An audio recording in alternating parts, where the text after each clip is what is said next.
We're back and we're going on a trip.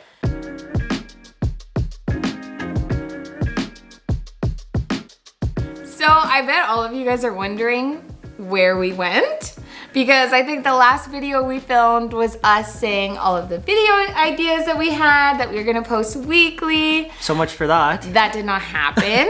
This is the first year Graham and I have been back at home with each other, with our families for the full year. So we kind of took advantage of that and just kind of got into a routine of work and normal life.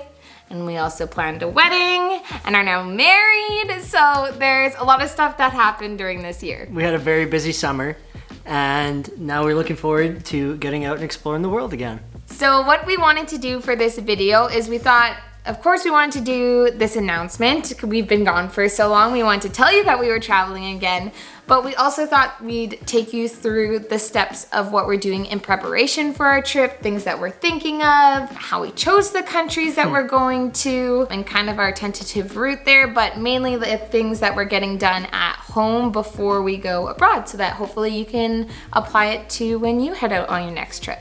So for this trip, we have decided to go to a place that Robin and I have both very much wanted to go to our entire lives.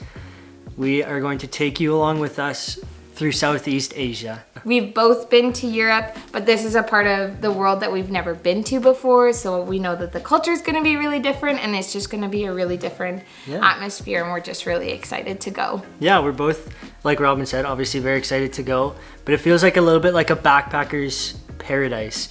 It's relatively cheap, there's excellent street food, there's stuff to do, so we are both very excited and cannot wait to get there. And with this past year, there was a lot of big expenses, so our overall budget is a little bit lower.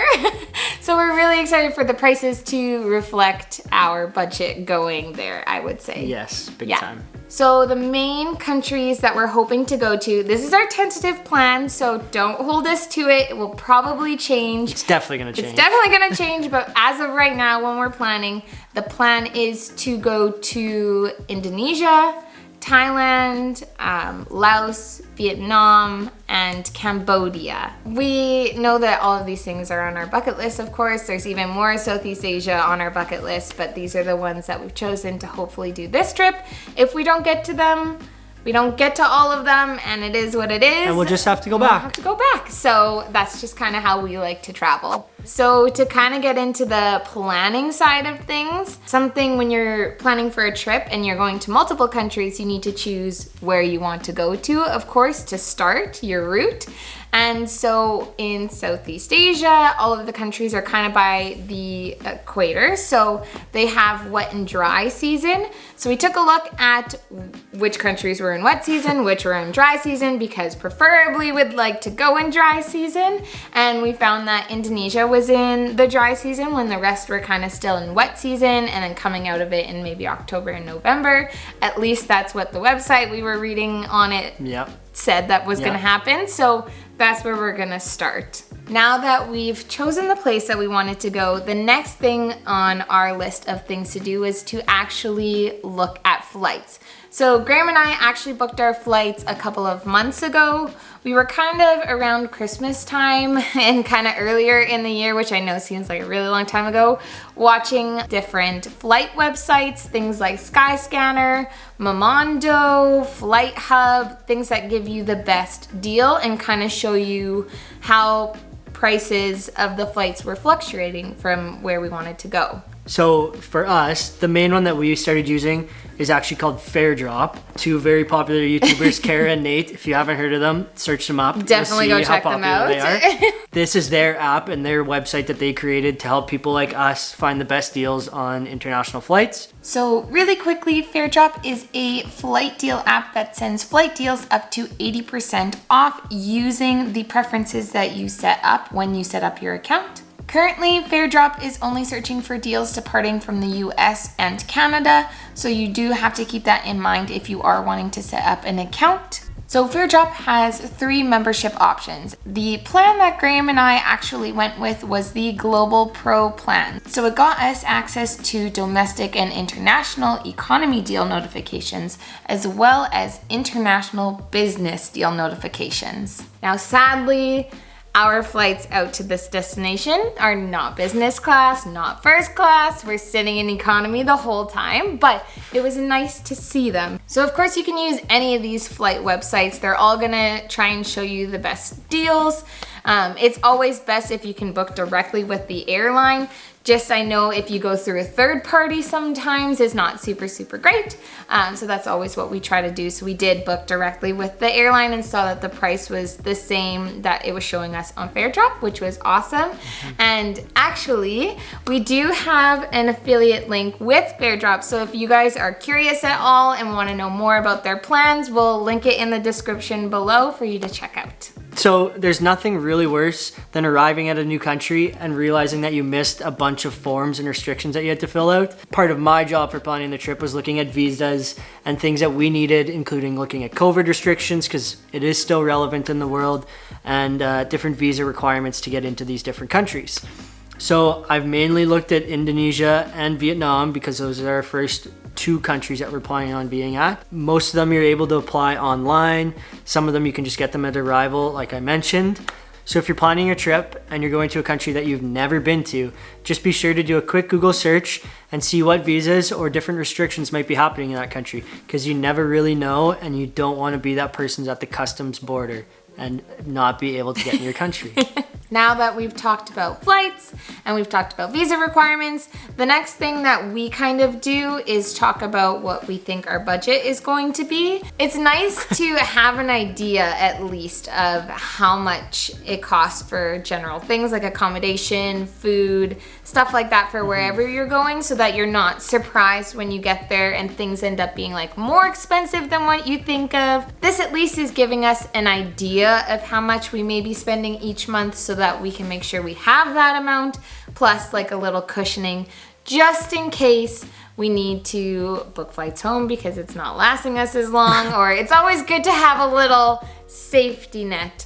But for this trip, Graham and I are thinking we're gonna budget about $80 for the both of us a day, so that's $40 each. We've seen some websites suggest a way lower price. We've seen some websites and some bloggers or YouTubers suggest a higher price. So this we've kind of found is like a happy middle. So we're gonna give it a go, and that's kind of what we've planned for. Yeah. So the last thing we wanted to talk about was just a few key things that we like to do before we go on any trip. And these are things that you can add to your list and be sure that you've got all the boxes checked for your next trip. And I know probably not everyone does them, but this is just what we do before any trip. And the first thing is we check if we need any kind of travel immunizations. We always book in with a travel immunization clinic. We go, we meet with them. They just hear about where we think we're gonna go to, what they would recommend, and we just get our shots there. And right along with that, we also recommend getting some sort of travel insurance. Robin and I actually did this yesterday morning because you never know, something might happen, and you always want to be insured for it. Another thing we like to do, and this is mainly just for peace of mind and ease when we get to a new country, is we like to take out a little bit of cash in the currency of the country that we're going to. So we know that our first country is going to be Indonesia, so we're gonna take out a little bit of the Indonesian rupees. I think that's what they use, just so that we have something in our bags in case like everything is closed at the airport when we get there, or something like that happens. We can pay for a taxi that'll get us to our accommodation, and then we can figure it out from there. Just a little bit of a safety net, just in case something doesn't go quite as planned. Yeah, so that's just for us. It just eases our mind that way. So the next thing that is probably a good idea to get, I personally didn't get one for Croatia because I actually didn't really know it was a thing because I didn't watch an informational YouTube video like this, is an international driver's permit. They're very simple to get. Ours is about $30, lasts for a year. Again, just in case something goes wrong or you're driving crazy and you get pulled over, you never know. So it's nice to just have them as a safety as well. For sure. And we found out through like videos that we were watching and blogs that we were reading that some of the countries that we're going to are being a little bit more strict with this. So we just wanted to make sure that we had it for our trip. Yeah, because we are going to be on scooters, so we're going to need one. The next thing that we want to talk about, which is probably the most important thing that you can do if you don't take anything else that we've recommended, please make sure that this is the one that you do. And that's to make sure that all of your documents, all of your cards are up to date. Make sure your passport won't expire on you. Make sure your credit cards won't expire on you. You just want to make sure that it's going to be good for the whole trip, because it's way easier to figure out all of that stuff when you're home than it is when you are abroad somewhere. And to go along with that, of making sure all of your cards and documents are up to date, definitely make sure you scan and email yourself like a copy of your passport and some other important documents, such as like your health card or your driver's license as well. Travel insurance, just to have a backup of these things, because like you said, you never know, something might go wrong. And a bag might be stolen. There you go, see? And to have this backup information is really important, just to cover all your bases.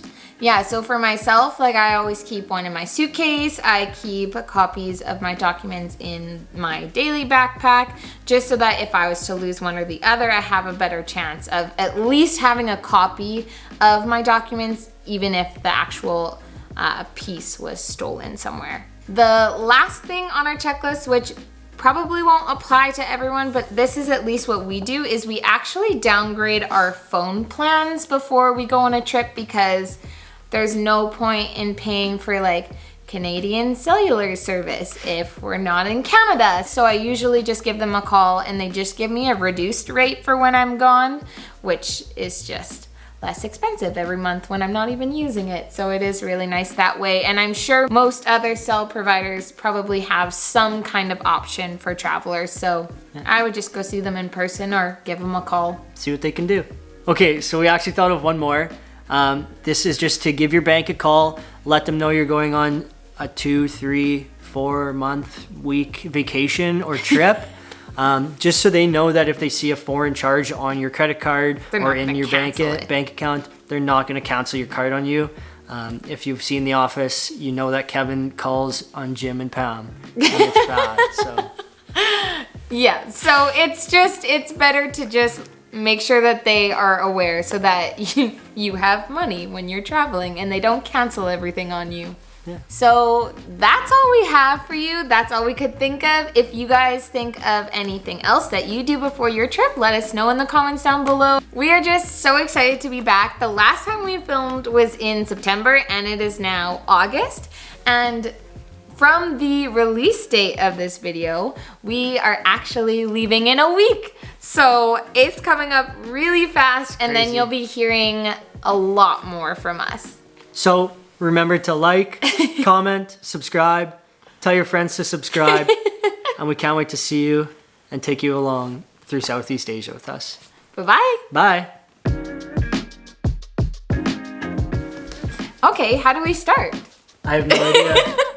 Start in the dry area, go to the other dry area when the other dry area gets wet. Does that make sense? No. Actually. That makes sense. Yep. No, that was good. You have to wait until I'm ready too. Okay, you ready? Yeah. What? I can't think now. Oh my word. You're doing good. Hey. We had a little audience the whole time. Hi, buddy.